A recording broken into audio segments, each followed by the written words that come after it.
Alrighty then, Successful Indie Author 5-Minute Focus, episode 605. Pleasing yourself. Let's see. Switch that around. Oh, there's Stanley. He's all covered up because it's like 64 degrees in my office here. Not what I wanted after coming back from the South Pacific where it was much, much warmer. Anyway, here we are. Pleasing yourself. Not like that. That's your OnlyFans page. That's not this page. 20 books to 50K. We're talking about how do you please yourself as a writer? I mean, you write what you want to write, but you can think about what your readers want to read as well. You don't have to write what you don't want to write. That's too much like work. That's what we did before we started writing for work. So, but you still have to think about it. You can't just free write and hope for the best. You'll get exactly what you intend there with hope. Hope is a lousy plan. Don't do it that way. So, you have to give yourself room to grow.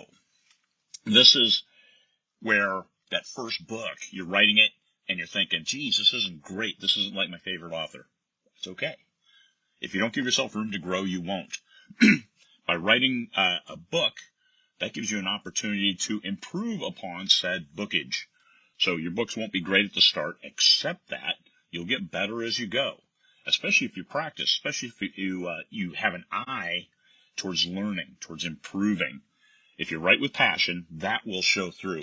The story is so gripping. You jammed it out. You wrote it fast because that story was up there. You had to get it out. That'll be a great story. It may not be written great, but you can always improve on that if you have an eye towards learning. Understand that you're not the best there ever was. That takes time. Don't overthink it. Put yourself into the story and live through your character's eyes. See it. Take yourself out of the story and put yourself into that seat in the movie theater of the viewer. What are they seeing? Put yourself back into the director's chair. If I change this camera angle, they'll see it this way, perceive it this way, and then we can move the story forward with that unknown without giving away too much too early or showing them the great landscape behind them. Everything that goes into this world. 3 different perspectives. Characters in the story, the director, and the viewer. What does the viewer see? If you try to produce the story before it's written, that's not going to turn out well. And we've all seen those movies. It's like, what the hell is going on here? And they got some great special effects, but there's no plot. Yeah, don't do that. You got to have a plot. You got to have a reason for the characters to do what they're doing. You have to have them have a goal because they're doing something to achieve a goal. All of that needs to be in your story. You can't just have characters running around doing stuff. That's a D&D campaign, but you still have a goal. There's always a goal. You get to that lowest level, get that treasure, and get out of there and survive. There's always something that you want to do.